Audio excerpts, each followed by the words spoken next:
Hey there, everybody. It's that first few minutes of the live appearances where you get to watch me just click buttons and act like a complete idiot who doesn't know what they're doing. That makes it a lot of fun, doesn't it? Right? Okay. So we'll just wait for a few people to get here because so far I am not seeing anybody here. And it's always that few seconds before people arrive. But maybe something's wrong with my browser. So I'm just going to refresh it and see what we come up with. Oh, now it's saying there's some people here, but I'll wait until I actually see them so that I know that there we go. Now we're seeing some hellos. How's the video on everybody's end? Is it blurry or is it pretty clear? Right, I'm going to try refreshing my page. So bear with me here. Okay, because you'll all disappear and then you'll show up again. Okay, but before we get going, let's hear some feedback on how the video is and how things are looking. I see yes. Yes, what? Yes, the videos, it's a little bit blurry. Yeah, I thought so. Blur. Okay, right. I'm going to do something in the background. You all can feel free to ask some questions. While I'm doing this, I'm just going to check my internet speed here because that's what would make it blurry. Right? And if it is making it blurry, we're just gonna see what we can do to fix that. Right? Might not be anything I can do to fix that. That happens sometimes. Okay? Yeah, I see what the problem is. I've got some slow internet going on. Right. Okay. So here's what we're going to do. I'm going to disappear off the camera here for a second. And I'm going to go over here so everybody can hear me and know that I'm still here. And what am I going to do? I'm going to come over here and make you look at me while I look at my phone and stuff like that. Which is really annoying, isn't it? But hey, we want it to not be blurry, don't we? So let's see what we can do here. Yeah, right. Okie dokie. All right. Well, thank you for saying I'm still beautiful. That's so kind of you. But you know what? I want everybody to be able to see. So bear with me. Bear with me. We'll be right back. We'll fix this up so that it's not like this.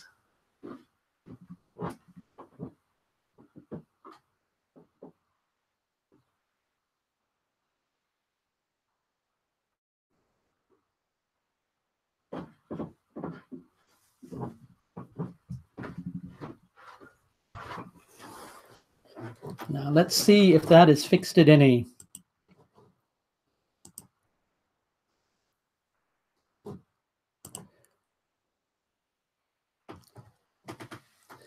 Right, well, I don't want this to be blurry, so everybody, please bear with me. I know this doesn't make for great watching, but you know, it happens like this sometimes with YouTube.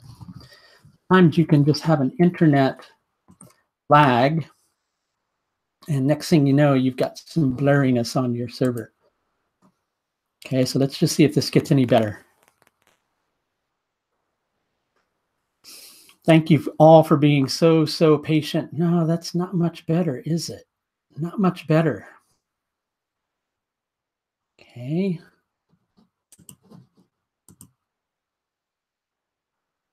Let's see if that's improving any.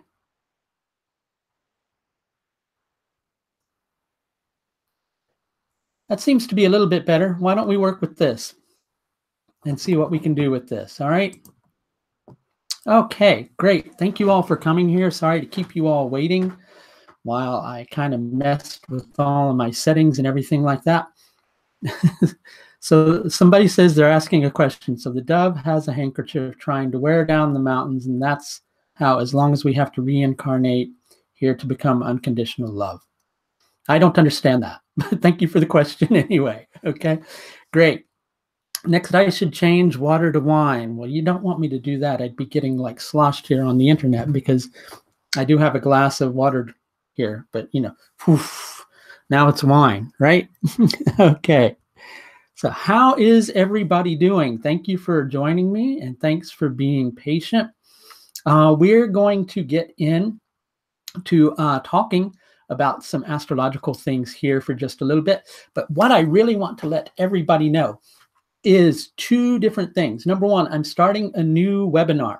I get asked all the time, questions about when are things going to get better for me financially? Do I have a chart that says financial abundance, or do I have a chart that says financial weakness? Well, I'm going to give a two-part webinar series on financial astrology.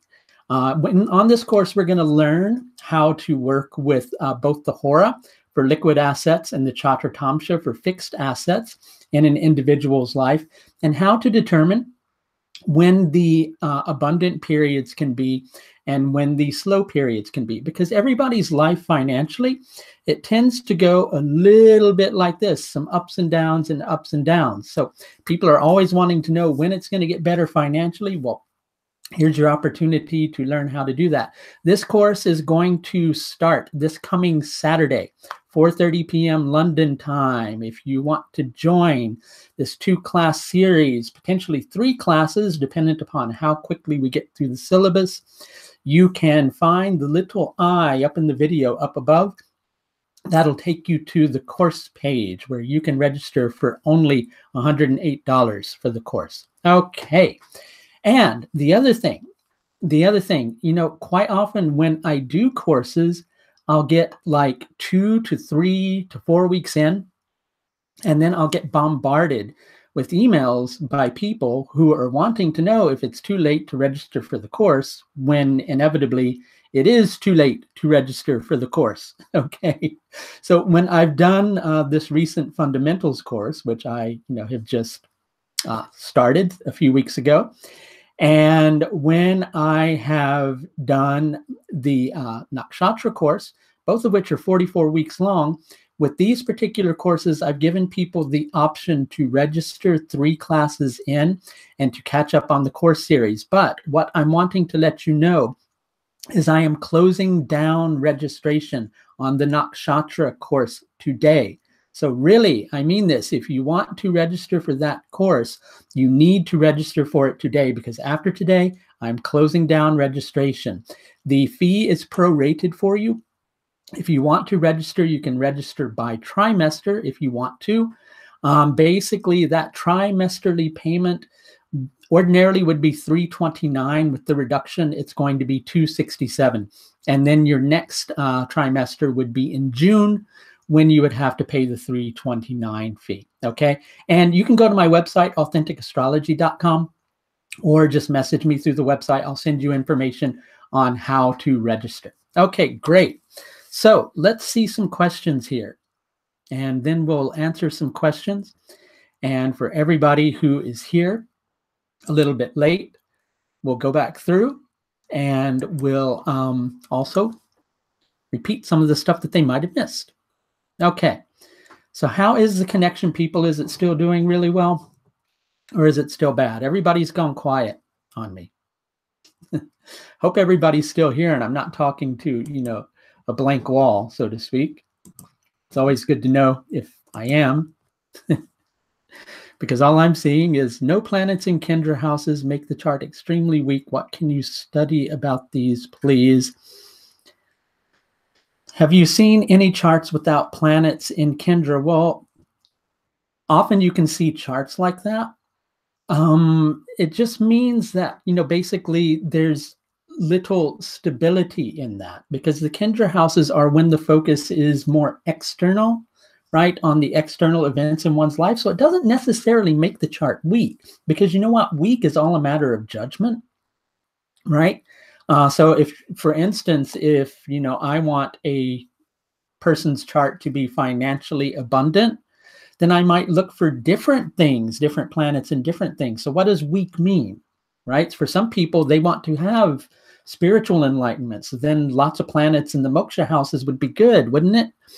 So you can't really just say that, because there's no planets in the Kendras, that's going to be a weak chart, because it all depends on what your focus in life is.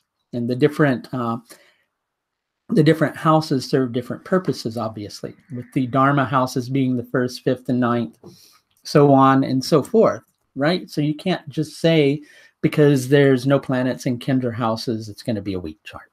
Okay. Any other questions from anybody that you want to ask in the chat box here? Please feel free to do so.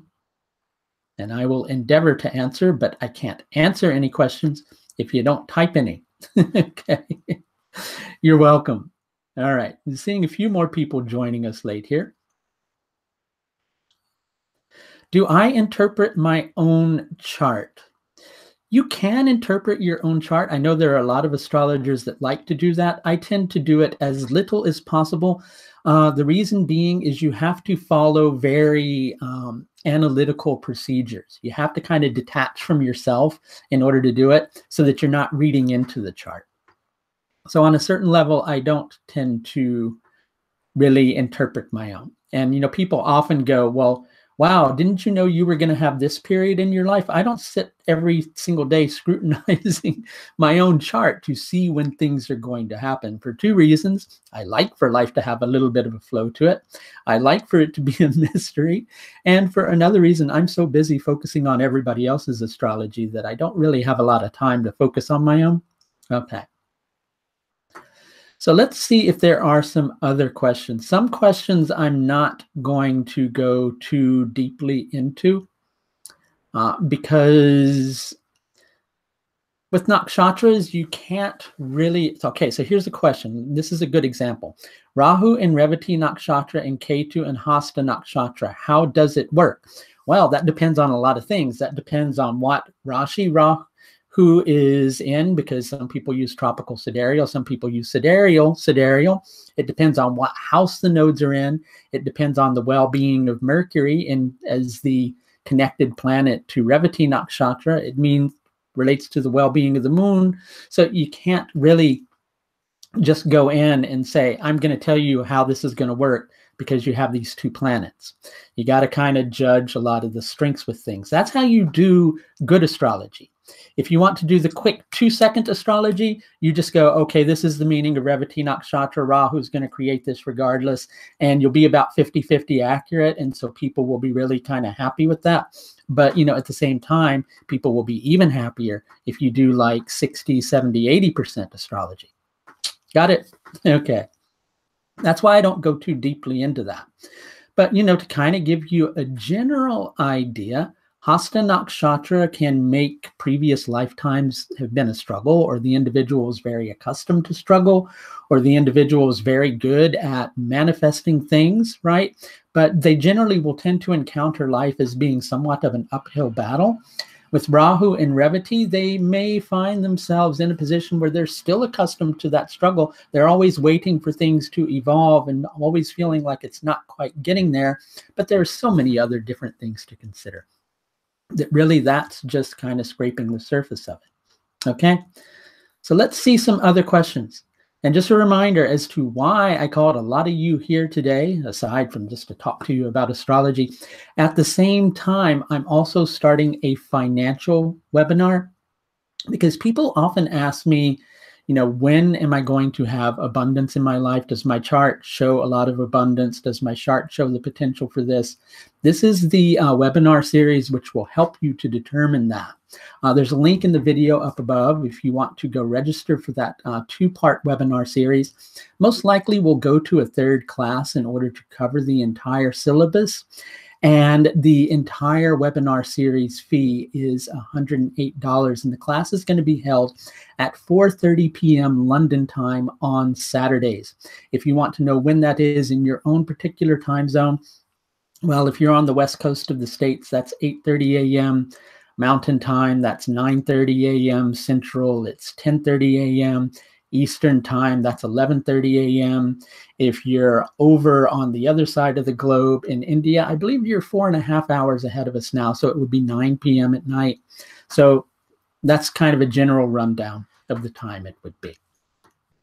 What does Moon, Venus, Mars, Mercury conjunction in Taurus mean? Okay. I'm seeing 2 questions here. Right. So I know you all get tired of hearing me say all this stuff. So what is a bad planet? What does bad mean? Right? Does bad mean the planet's not giving you what you want? Or does bad mean the planet's creating some difficulty for you? What are difficulties? Difficulties are challenges. What happens when you face those challenges with strength? You grow.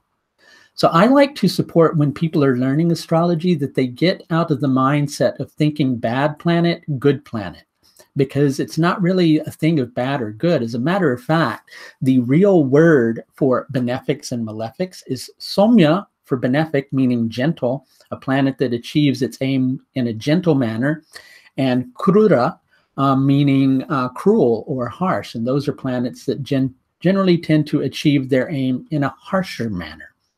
But it's not that they're necessarily bad or good. It's just that they function and they create things in the horoscope in a different way. So you can have a harsh planet creating good things in your horoscope, or you can have a gentle planet creating some bad things in your horoscope. But the general question somebody was asking is Venus debilitated in Navamsha as the seventh lord? Is that something that's difficult? It can be difficult. It can mean an individual having a difficult time in relationships or finding enjoyment in relationships. It depends on the house. If, for instance, the ascendant in the Navamsha is Sagittarius, it might function very differently because planets can generally tend to thrive in the 10th house. Equally, it also depends on the Saptamsha chart in regards to relationships, right? Sometimes we don't have as much potential for marriage as we do for having very meaningful and enjoyable relationships, which is a lot more of what would be shown through the Saptamsha chart, okay? If natal Rahu is in Shravana with Ketu coming there, how will it work? Well, I can't tell you exactly how it will work because I would need to see your horoscope, but to give you a general idea of how nodal crossings tend to work, they generally tend to relate to a crossroads that the individual is coming to, right? And it also, basically, transits have to be taken in context of the dasha period that you're in. You can't just say this transit will always create this, because it may not if that agenda is not being shown in the dasha period you're in. That's why it's really important to have a professional reading in circumstances like that, because other things that you're getting are just going to be generalizations on a certain level, okay? So, but if you do want to schedule a consultation, I'm offering a 10% discount for another few days, and you can just use the discount code April, all uppercase letters, if you'd like to schedule that in. But to give you a general answer to that, with Ketu going through Shravana, especially as Mars is going to come along and exacerbate a little bit of that energy in a few months, it's going to bring some intensity most likely to the surface for you in regards to whatever that Rahu is representing. It'll likely set off a lot of your sensitivities. It'll likely make you feel a desire to do something about it, but then you find yourself somewhat holding yourself back. But in terms of giving you the specifics, I can't give you the specifics if I don't know the details of your horoscope. Okay? Okay. So the Venus in the 11th isn't going to work as well as it would as if it was in the 10th. You know, so other things we'd have to look at in regards to your Navamsha chart is we'd have to look at some other factors there, like the 9th house, and several different things. It's not something to really do on the fly. Again, it's another thing. If you want to schedule something in, you can go to my website, my astrological services page. There's a 10% discount if you schedule something in. Okay? Okay, let's read some more questions here. And let's see what we've got. Is there any transit configuration sure to help in rectification? There is a particular technique, but I can't give you the specifics of it in a really short period of time. I do have a rectification course, which was taught last year.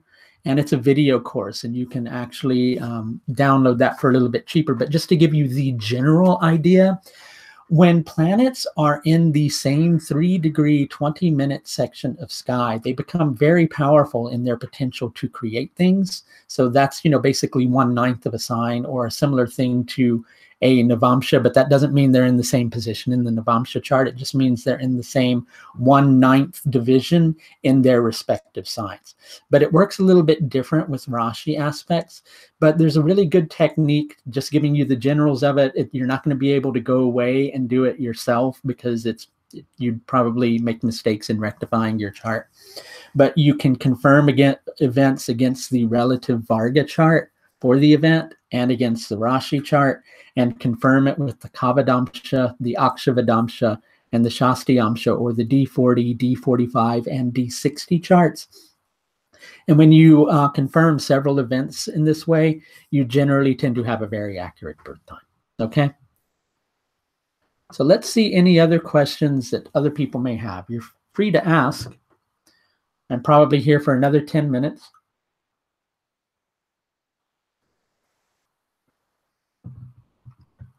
Four planets in 6th house with the Lagna Lord in its own sign, lots of efforts and struggles.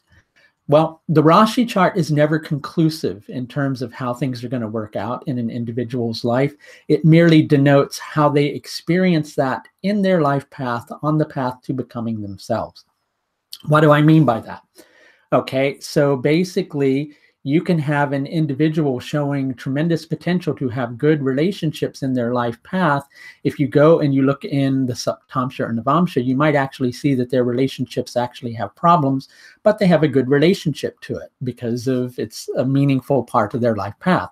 If you have a weak planet in the Rashi chart, they may have a bad experience of something that actually goes good. So basically, the Rashi chart is somewhat inconclusive. You really need to learn how to work with all Vargas and not just the Navamsha chart and the Rashi chart. So in terms of 4 planets in the 6th house with the Lagna Lord in its own sign, lots of efforts and struggles. It can create struggles. It depends on the strength of the 6th Lord in terms of how the individual is going to deal with that. It also depends on the strength of those 4 planets that are in the 6th, and that needs to be judged as per things like the Baladi Avastas and Jagradati Avastas.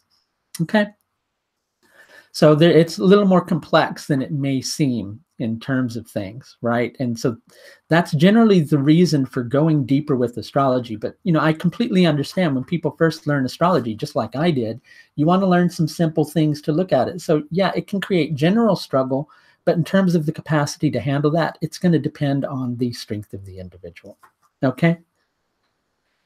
So is a 0-degree moon a rebirth? Well, basically every chart that you look at is a rebirth, because we're all individuals who are coming here being reborn on many levels, right? I guess you sometimes have new souls that come into being, but it's a 0-degree moon isn't necessarily going to indicate a rebirth. All right. How do planets in 0 to 2 degrees of a sign behave? Do they mature with age? It depends on the Rashi. If it's in an odd Rashi like Aries, Gemini, Leo, Libra, Sagittarius, and Aquarius, 0 to 2 degrees of that sign, the planet's going to be Bala, or in an infant state. Infant planets can be productive in creating things, but they need assistance from the Antardasha. Need to have a strong Antardasha Lord. If it's in 0 to 2 degrees of an even sign, it's Mrita. That planet is not going to be very productive, right? Do they get better with age? No, not always. It depends on what dasha the individual's going through. All right. Is there something beyond moksha? Don't know. Haven't experienced it yet.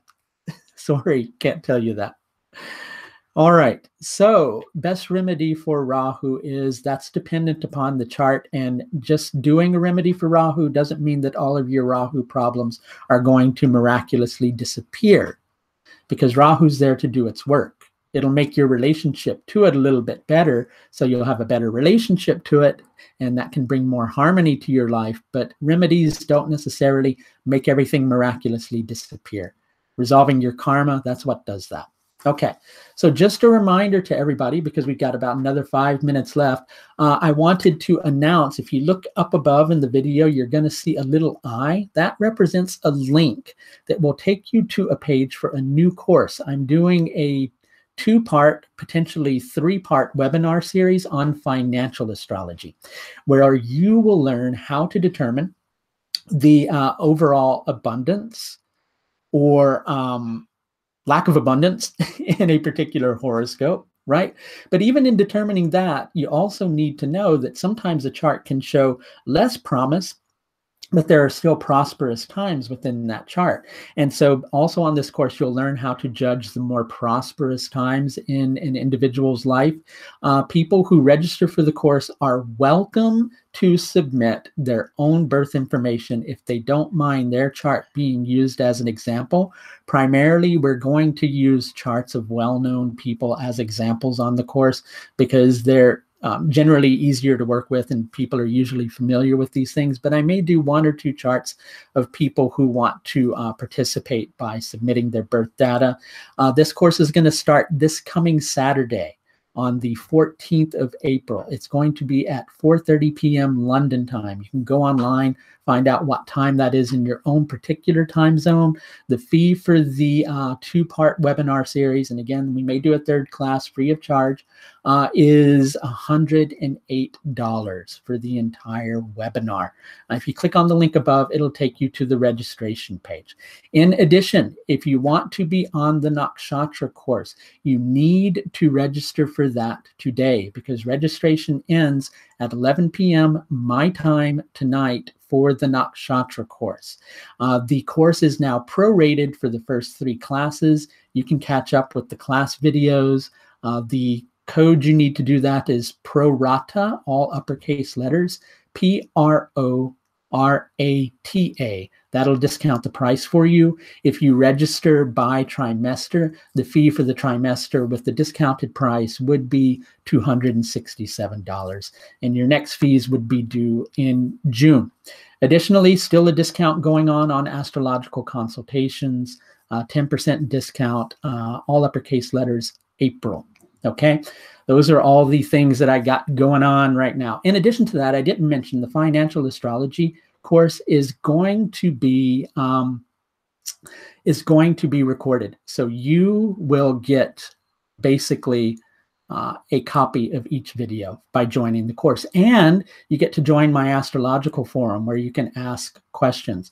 And basically, this is 3 classes for $108. Right? And each class is going to be 90 minutes in length. I'm talking about the financial course now, not the Nakshatra course. Sorry, confusing everybody.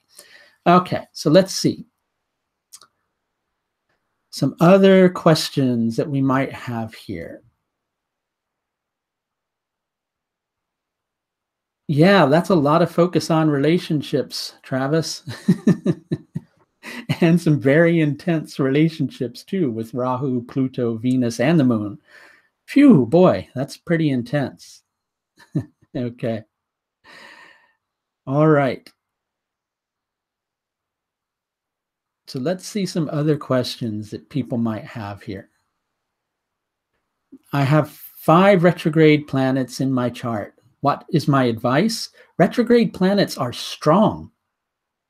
Retrograde planets are not weak. They're some of the brightest planets in the sky. It's just how you work with them. They're more introspective rather than being extroverted. So you need to harmonize with that. Most of the problems that people have in life are trying to make their chart not their chart. Your chart is your chart. That's beneficial for you. It's good for you. If you're trying to be person B, person C, person D, or even person F, it's not going to work for you because you're not those people. Right? Be happy with who you are and be comfortable with your own chart. Bing. You don't need astrology to tell you that. That's pretty interesting, isn't it? Okay. How to be happy with your chart? Well, recognize the fact that all of those planets are retrograde. Saturn, when it's retrograde, it crystallizes the experiences you're going through. Jupiter, when it's retrograde, it begins to help you to understand the meaning on a more internal level, right? Uranus, Neptune, and Pluto retrograde, well, that really takes you to some pretty deep places. And I'd really have to look at your full horoscope in order to go more deeply into that. Okay? Talk about the D10 chart's critical houses. There's only two, the first and the 10th, okay, with the D10, which doesn't mean you don't look at other houses there, dependent upon if they're coming to the surface.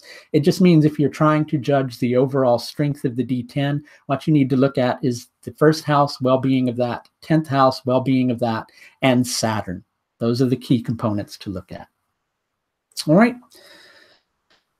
Okay, it's planetary combinations of an already enlightened being. Well, look at your own chart, okay? Because everybody's enlightened. It's just whether or not we're aware of that enlightenment yet or not, okay? We're all already enlightened. We just have to be aware of it, okay? In terms of combinations of that show spiritual awareness in that regard, there are so many different ones. Like, and it's not a fail-safe thing. You have to look at the other planets that are interacting with it. And so it's not as simple as just saying this will create that. Okay?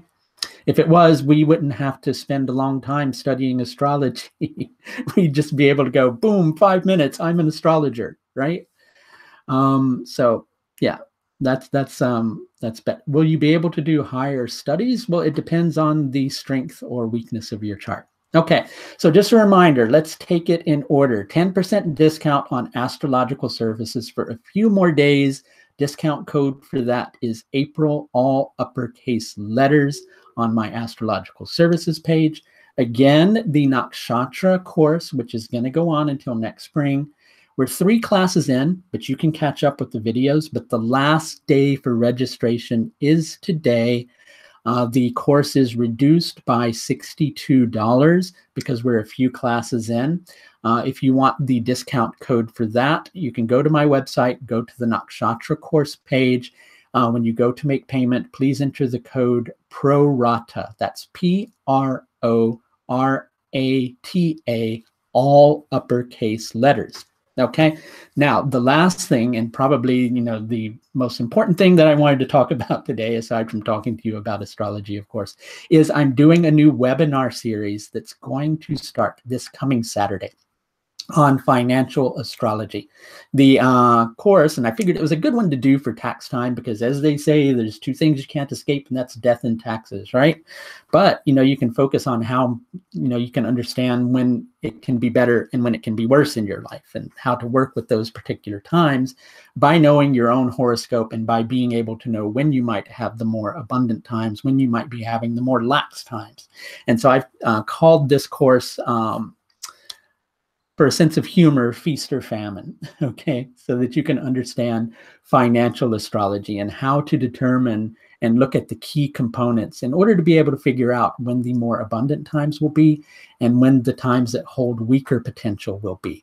This webinar course is only $108 for 2 classes, most likely 3, because trying to cover it all in 2 is a really short period of time. It's going to be on Saturdays at 4:30 p.m. London time, and it's an hour and a half. And you can register by clicking on the link above in this video. Thank you all for being here, and thank you all for listening, and thank you all for sharing your questions. I'll try to do this again sometime soon, right? And for now, do please take the very, very, very, very, very, very, very, very, he says, as he's looking for the button to stop the broadcast. Take the very best care of yourself. Bye now.